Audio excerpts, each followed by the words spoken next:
안녕하세요. 저는 AI 순옥입니다. 65살, 오랫동안 가족 밥상을 챙겨온 가정주부이고요. 요즘은 무릎이 시큰거려 계단 내려갈 때 살짝 겁이 나곤 합니다. 그런데요, 지금 화면 함께 보시겠어요? 3초만요. 어머니, 다리가 훨씬 가벼워졌네? 숨가쁘던 제가 장바구니를 번쩍 들어 올리고 계단을 성큼성큼 오릅니다. 밝게 웃으면서 어머, 다리가 훨씬 가벼워졌네 라고 말하는 순간 손에는 노릇하게 구운 황태 한 줄, 부엌 선반에는 두부 한 모와 서리태, 그리고 작은 통에 담긴 건새우가 보입니다. 익숙한 식재료들인데 어쩐지 오늘은 영웅처럼 빛나 보이죠. 사실 저 장면은 몇 주 후의 제 모습입니다. 어떻게 이런 변화가 가능했을까요? 저는 헬스장에서 무거운 기구를 들지도 않았고 비싼 보충제를 사 모으지도 않았습니다. 대신 우리 식탁에 이미 있었던 것들, 건새우, 서리태, 두부, 그리고 황태, 이 4가지를 조금씩 그러나 꾸준히 챙겼습니다. 그 결과가 방금 보신 그 3초였죠. 평범한 장보기와餐거리 준비가 이렇게 달라질 줄 누가 알았을까요? 여러분도 느끼시나요? 나이가 들수록 다리에 힘이 빠지고 의자에서 벌떡 일어나기가 예전 같지 않다는 걸요. 의학적으로도 나이 들수록 근육이 서서히 줄어든다는 사실이 확인되어 있습니다. 마치 오래된 고무줄이 탄력을 잃듯 우리 몸도 조용히 변해갑니다. 그런데 여기서 중요한 건 조용이라는 말입니다. 느리게 진행되니 대수롭지 않게 넘기기 쉽지만 어느 날 문득 무릎을 짚고 한숨 쉬게 되는 그 순간이 오곤 합니다. 저도 그랬습니다. 무릎은 쑤시고 장바구니는 무겁고 마음은 자꾸 작아졌죠. 그래서 저는 결심했습니다. 거창하지 않아도 지금 당장 내 밥상에서 시작하자. 그 시작이 바로 오늘의 주제입니다. 60대 이상이라면 꼭 챙기면 좋은 단백질 최강자 4가지 건새우, 서리태, 두부, 황태. 들어보면 너무 평범해서 고개가 갸웃해질 수 있습니다. 하지만 평범하다는 건 우리 손에 닿는다는 뜻이기도 합니다. 가격이 과하지 않고 동네 마트에서도 쉽게 구하고 조리도 간단하죠. 그리고 무엇보다 연세가 있는 분들도 부담 없이 소화하기 쉬운 방법이 얼마든지 있습니다. 씹기 편한 식감으로 국과 반찬, 죽과 전, 조림과 구이로요. 저는 이 식재료들의 힘을 믿습니다. 요란한 광고 문구가 아니라 매 끼니 조용히 쌓이는 실력 같은 말입니다. 물론 오늘 영상은 과장 없이 근거를 바탕으로 차근차근 풀어갑니다. 계란 몇 개가 몇 그램과 같다 같은 과격한 비교는 피하고요. 실제로 식탁에 올릴 수 있는 양과 조리법을 중심으로 설명드리겠습니다. 단백질만으로 모든 문제가 해결된다는 식의 과대 기대도 만들지 않겠습니다. 식사는 기초 체력이고 가벼운 하체 운동과 함께 갈 때 가장 빛을 냅니다. 그래서 식재료의 특징, 한 끼 권장량의 감, 소화와 알레르기 주의점까지 꼭 짚어드릴게요. 제가 무릎 아픈 사람으로서 이건 편하다, 이건 조금 부담스럽다 하고 느꼈던 솔직한 기준도 함께 드리겠습니다. 자, 이제부터가 본 게임입니다. 오늘 영상에서는 왜 이 4가지가 시니어 단백질 4대장이라고 불릴 만한지, 맛있고 쉽게 챙기는 방법은 무엇인지, 그리고 한 주 식단 속에 어떻게 넣으면 좋은지까지 시청 순서대로 깔끔하게 보여드리겠습니다. 낯익은 재료지만 잘 쓰면 새롭습니다. 여러분의 식탁 위에 조용히 그러나 분명한 변화가 시작될 거예요. 영상이 기대되신다면 지금 구독과 좋아요로 응원해주세요. 여러분의 클릭 한 번이 제게는 큰 힘이 되고 무엇보다 같은 고민을 가진 분들에게 더 빨리 이 정보를 전할 수 있답니다. 그럼 지금부터 차근차근 보여드리겠습니다. 오늘은 60대 이상이라면 식탁에서 꼭 챙기면 좋은 단백질 최강자 탑4를 차근차근 살펴보겠습니다. 소개 순서는 4위부터 1위까지 실생활에서 바로 따라하기 쉬운 먹는 법과 주의점, 그리고 하루 권장량 안에서 알뜰하게 채우는 요령까지 담았습니다. 참고로 의학적으로는 30세 이후 매년 약 1%, 60세 이후에는 매년 약 3% 속도로 근육이 줄어들 수 있다고 알려져 있습니다. 그래서 오늘 소개해드리는 식품들은 많이보다 매 끼니 조금씩 꾸준히 드시는 방식을 권합니다. 또한 2020년 보건복지부 기준으로 60대 이상 남성 하루 최고 60g, 여성 하루 최고 50g, 그리고 대한노인의학회 권고처럼 체중 1kg당 약 1일 1.2g을 목표로 삼으면 도움이 됩니다. 수치는 어디까지나 일반 지침이니 신장질환, 통풍식품 알레르기가 있으신 분은 의료진과 상의해 개인 기준을 정해주세요. 4위부터 1위까지 실제 식탁에서 바로 따라하기 쉬운 방법과 주의점을 중심으로 차근차근 안내드릴게요. 과장은 빼고 검증된 범위의 수치만 사용하겠습니다. 단백질은 한 번에 많이보다 끼니마다 나눠서 꾸준히가 핵심입니다. 일반적으로 60세 이상은 남성 하루 60g, 여성 하루 50g을 기준으로 삼고 체중 1kg당 약 1.2g을 목표로 개인화하면 도움이 됩니다. 신장질환, 통풍, 알레르기가 있으시면 반드시 의료진과 상의해 나만의 기준을 정해주세요. 그럼 4위부터 시작합니다. 먼저 잠깐 배경을 짚고 갈게요. 나이가 들면 근육은 조용히 줄어듭니다. 30세 이후 해마다 약 1%씩, 60세 이후에는 속도가 더 빨라질 수 있습니다. 그래서 오늘 소개하는 4가지 식품은 운동과 함께할 때 더 큰 힘을 냅니다. 식사 후 의자에 앉아 무릎 펴기 30초, 발 뒤꿈치 들기 30초만 해도 근육에 이 단백질을 써야겠다라는 신호를 보내는 데 도움이 됩니다. 이제 본격적으로 살펴보겠습니다. 4위 건새우입니다. 건새우는 수분을 말려서 단백질이 농축된 식품입니다. 100g 기준으로 보면 단백질이 대략 60% 안팎으로 알려져 있습니다. 숫자보다 중요한 건 우리 식탁에서 어떻게 쓰느냐입니다. 건새우는 한 번에 많이 먹기보다 한 숟가락을 반찬 위에 살짝 얹는 플러스 알파 전략이 딱 좋습니다. 예를 들어 시금치나물 위에 건새우 한 숟가락을 올리면 씹는 맛이 살아나고 단백질 밀도가 바로 올라갑니다. 된장국을 끓일 때 파와 마늘을 먼저 달달 볶고 건새우를 살짝 넣어 향을 낸 뒤 물을 부어 끓이면 국물 맛이 깊어집니다. 마지막 간은 아주 살짝만 해도 충분합니다. 너무 기름지지 않게 마른 팬에 약불로 볶아두면 소화도 편안합니다.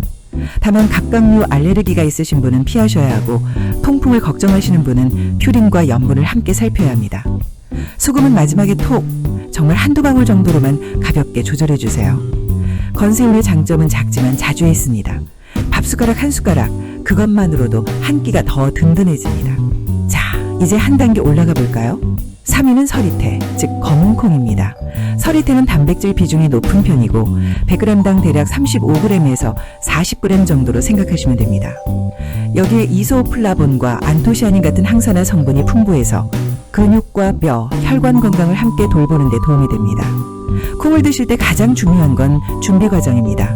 먼저 충분히 불리고 넉넉한 물에 삶아 속까지 포근하게 익혀주세요. 이렇게 해야 가스 차는 불편함을 줄일 수 있습니다. 서리태밥을 지을 때는 흰쌀과 서리태를 3대1 정도로 섞으면 부담이 덜하고 식감도 부드럽습니다. 아침에는 미지근한 콩국 한 그릇, 점심에는 서리태밥 반 공기, 간식으로는 콩자반 한 숟가락처럼 나눠 드시면 하루 전체가 안정적으로 채워집니다. 단백질은 한 끼에 20에서 30g씩 들어오도록 분배하는 것이 효율적이니 저녁에 몰아먹는 방식은 피하시는 게 좋습니다. 와파린 등 특정 약을 복용 중이신 분은 의사와 상의해 식단을 조절해 주세요. 신장 기능이 약하신 분도 단백질 총량과 칼륨 섭취를 함께 관리해야 합니다. 서리태의 장점은 밥 자체를 단백질 그릇으로 바꿔준다는 데 있습니다. 밥 한 숟갈이 예전과 다르게 든든해지는 느낌 드셔보시면 아실 겁니다. 이제 2위로 가겠습니다. 2위는 두부입니다. 두부의 미덕은 분명합니다. 부드럽고 소화가 쉽고 흡수율이 좋은 편입니다. 100g의 단백질이 약 9.3g, 한 모를 300g으로 잡으면 24g에서 28g 정도가 들어있습니다. 아침에는 연두부 반모 위에 간장 몇 방울과 김가루를 살짝 올려 드셔보세요. 목 넘김이 편하고 위가 부담스럽지 않습니다. 점심에는 된장 두부찌개에서 건더기를 넉넉히 건져 드시고 저녁에는 에어프라이어로 살짝 구운 두부에 데친 채소를 곁들이면 한 끼 구성이 안정됩니다. 두부는 같은 두부라도 조리에 따라 달라집니다. 유부나 튀김 두부처럼 기름을 많이 머금은 제품은 염분과 지방이 올라갈 수 있어서 라벨을 꼭 확인해 주세요. 치아가 약하신 분은 연두부나 찜 형태로, 소화가 예민하신 분은 매운 양념보다 순한 간으로 드시면 훨씬 편안합니다. 골다공증이 걱정되신다면 칼슘이 풍부한 채소와 함께 드시고 식후에는 의자에서 무릎펴기나 종아리 들기 같은 간단한 하체 운동을 30초만 해보세요. 단백질이 들어올 때 근육에 작은 자극이 더해지면 몸은 그 단백질을 근육으로 쓰려는 경향을 더 강하게 보입니다. 두부는 하루 3번, 한 번에 조금이라는 원칙을 실천하기 가장 쉬운 식품입니다. 이제 대망의 1위를 만나겠습니다. 1위는 황태입니다. 황태는 흰살 생선을 말려 수분을 줄인 식품이라 단백질 밀도가 높고 지방이 적은 것이 큰 장점입니다. 다만 여기서 꼭 기억하실 점이 있습니다. 황태국을 드실 때 국물만 드시면 효율이 크게 떨어집니다. 건더기를 충분히 씹어 드셔야 단백질이 제 몫을 합니다. 기본은 간단합니다. 황태채를 미지근한 물에 잠시 불려 물기를 꼭 짠 뒤 냄비에서 파와 마늘을 살짝 먼저 볶아 향을 냅니다. 여기에 황태채를 넣어 가볍게 함께 볶다가 물이나 다시마 육수를 붓고 끓여주세요. 끓기 시작할 때 달걀 하나를 풀어넣고 마지막에 두부 몇 조각을 넣으면 한 그릇 안에 단백질이 겹겹이 쌓입니다. 간은 정말로 살짝만 해도 충분합니다. 충분히 불리고 헹구어서 조리하면 염분 부담도 줄일 수 있습니다. 통풍을 걱정하시는 분은 개인 상황에 맞게 양을 조절해 주세요. 황태의 진짜 가치는 아침 한 그릇으로 속 편하게 시작한다는 데 있습니다. 부드럽고 따뜻하고 포만감이 오래갑니다. 여기에 식후 1분 하체 자극을 더하면 하루 전체가 안정적으로 굴러갑니다. 이제 순위를 연결하는 멘트를 드릴게요. 건새우로는 한 숟가락만 올려도 한 끼가 달라집니다. 여기서 한 걸음 더 나가 서리태로 밥 자체의 단백질 밀도를 높여보세요. 기본기가 갖춰졌다면 두부로 부드럽고 흡수가 쉬운 단백질을 끼니마다 나눠 담아보시고요. 하루를 시작하거나 마무리할 때는 황태로 속을 편안하게 채우면 4가지가 서로 빈틈을 채우며 돌아갑니다. 내 식품을 하루에 모두 넣을 필요는 없습니다. 오늘은 두부와 황태, 내일은 서리태밥과 건새우. 이렇게 번갈아가며 루틴을 만드는 것이 현실적이고 지속 가능합니다. 중요한 건 완벽함이 아니라 꾸준함입니다. 여기서 하루 분배 예시를 드리겠습니다. 아침에는 황태 계란 두부국 한 그릇을 건더기 위주로 드세요. 점심에는 서리태밥 반 공기와 두부부침 4대 조각, 그리고 데친 채소를 곁들입니다. 간식으로는 죽이나 미음의 건새우 한 숟가락을 살짝 넣어 씹는 재미를 더해보세요. 저녁에는 두부조림 작은 접시를 중심으로 짜지 않은 나물 반찬을 곁들입니다. 물은 자주 조금씩 드시고 식후에는 꼭 30초만이라도 하체를 움직입니다. 이렇게 드시다 보면 밥은 똑같이 먹는데 왜 덜 허기지지? 하는 느낌을 받으실 수 있습니다. 단백질은 포만감 유지에도 도움을 주기 때문입니다. 혹시 이런 의문이 드실 수 있습니다. 고기나 계란도 좋은데 왜 이 4가지를 강조하나요? 이유는 간단합니다. 첫째, 우리 식탁에 늘 있는 친숙한 재료라 접근성이 좋습니다. 둘째, 씹기와 소화가 상대적으로 편한 조리법을 만들기 쉽습니다. 셋째, 가격과 보관 면에서 부담이 적어 꾸준히 이어가기 좋습니다. 물론 계란과 살코기, 생선도 훌륭한 단백질 식품입니다. 다만 오늘은 시니어분들이 내일 당장 장 보러 가면 바로 살 수 있는 것에 초점을 맞췄습니다. 그리고 숫자는 어디까지나 참고입니다. 각각의 단백질 함량은 제품 수분, 가공 상태에 따라 달라질 수 있습니다. 그래서 저는 정확한 수치 하나보다 현실에서 지키기 쉬운 습관을 강조합니다. 마지막으로 안전 수칙을 다시 정리하겠습니다. 첫째, 분할 섭취입니다. 아침, 점심, 저녁에 나눠서 드세요. 둘째, 부드러운 조리입니다. 연두부, 국, 찜, 충분히 삶은 콩처럼 씹기와 소화가 편한 형태를 고르세요. 셋째, 라벨 확인입니다.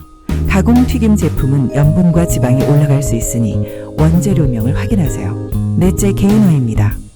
신장질환, 통풍, 알레르기, 약 복용이 있다면 의료진과 상의해 총량과 식품을 조절하세요.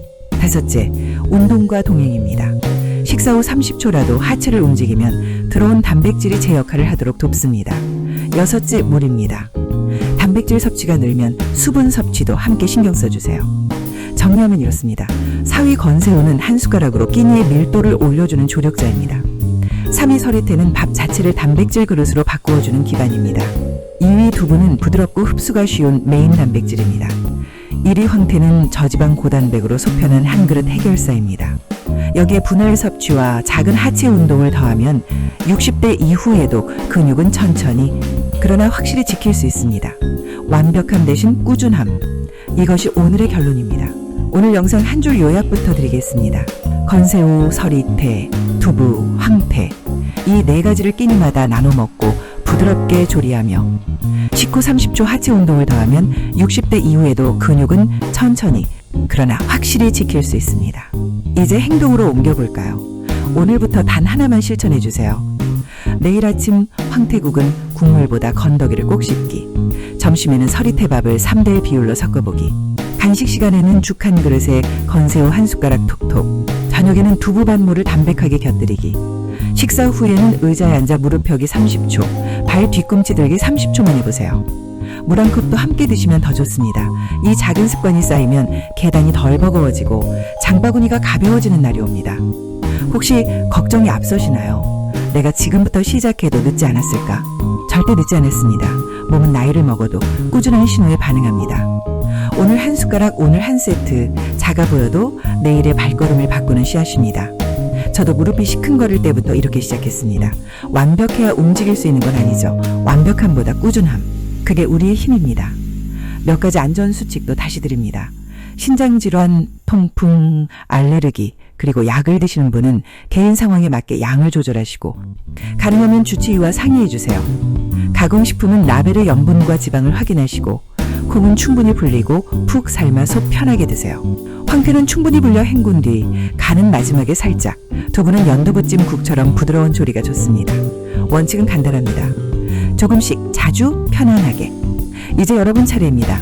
오늘 영상에서 배운 것 중 가장 쉬운 한 가지를 골라 지금 계획을 세워보세요. 내일 아침 메뉴는 황태 계란 두부국, 점심은 서리태밥 반 공기, 간식은 건새우 한 숟가락. 이렇게 소리내어 선언하면 더 잘 지켜집니다. 가능하시다면 댓글로 오늘의 한 끼 실천도 알려주세요. 같은 길을 걷는 이웃들에게 큰 응원이 됩니다.